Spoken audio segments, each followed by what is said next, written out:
কেনিবা যাব ওলাইছে নেকি তেতিয়াহলে অকনমান সময় উলিয়াই আপোনাৰ চুলিখিনি এনেকৈ ধুই যাওক এনেকৈ ধুই গলে আপোনাৰ কি হ'ব জানেনে আপোনাৰ চুলিখিনি বহুত বেছি পৰিমাণে ডাঠ দেখা যাব লগতে আপোনাৰ চুলিখিনি বহুত বেছি সিল্কি আৰু শাইনি হৈ পৰিব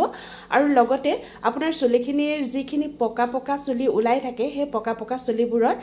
এটা গেৰুৱা ৰং ধৰিব মানে অকনমান ৰঙা কলা নিচিনা হ'ব দেখিবলৈ খুব ভাল লাগে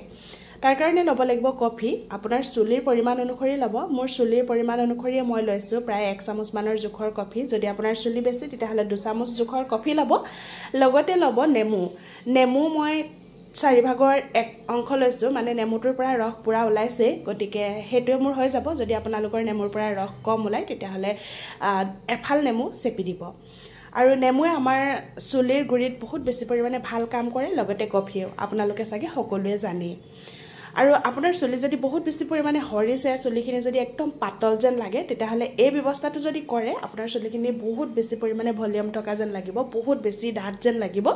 আৰু লগতে আপোনাৰ চুলিখিনি হৰা বন্ধ হৈ যাব লগতে আপোনাৰ চুলিৰ বহুত সমস্যা যেনে উফি খজতি এইবোৰ লাহে লাহে নাইকিয়া হৈ যাব তাৰ লগতে আপোনালোকে দি দিব আপোনালোকে ব্যৱহাৰ কৰা শ্যাম্পুবিধ মই সানসিল্ক ব্যৱহাৰ কৰো গতিকে সানসিল্ক শ্যাম্পু দিয়ে আজি মই এই বিধানটো কৰিছো লগতে অকনমান পানীও দিব লাগিব দেই যদি আপোনাৰ চুলিখিনি কৰবালে যোৱাৰ সময়ত বহুত বেছি পৰিমাণে জট লাগে তেতিয়াহলে এই ব্যৱস্থাটো কৰিবই আৰু বহুত বেছি পৰিমাণে ভাল ফল লাভ কৰিব যদি ভাল লাগে আপোনাৰ প্ৰফাইলত ভিডিওটি শেয়াৰ কৰি থৈ দিব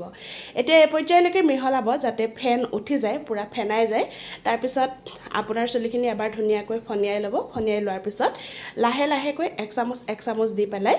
আপোনাৰ চুলিৰ গুৰিত লাহে লাহেকৈ মালিশ কৰিব 2-3 মিনিট মান সময় মালিশ কৰাৰ পিছত 5 মিনিট বা 10 মিনিট সময় ৰাখিব ৰখাৰ পিছত আপুনি নৰমাল পানীৰে ধুনিয়াকৈ ধুই দিব চুলিখিনি ধুই দিয়াৰ পিছতে আপুনি তাৰ ৰিজাল্টটো দেখি নিজে আচৰিত হৈ পৰিব মই যিবোৰ বিধান নিজে লগাই পেলাই ভাল পাওঁ সেইবোৰ বিধান আপোনালোকলৈ আগবঢ়াও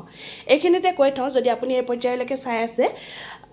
মানে মোৰ আগৰ যেটো ফেসবুক প্ৰফাইল আছিল প্ৰবীণ মুনমি জি বৰা আপোনালোকে বহুতে আদৰি লৈছিলে হেতু কেমাহ মানৰ কাৰণে বন্ধ হৈ গৈছে গতিকে মই এতিয়াৰ পৰা যিখিনি হোম ৰেমেডি কৰি আছো সেইখিনি মই এটো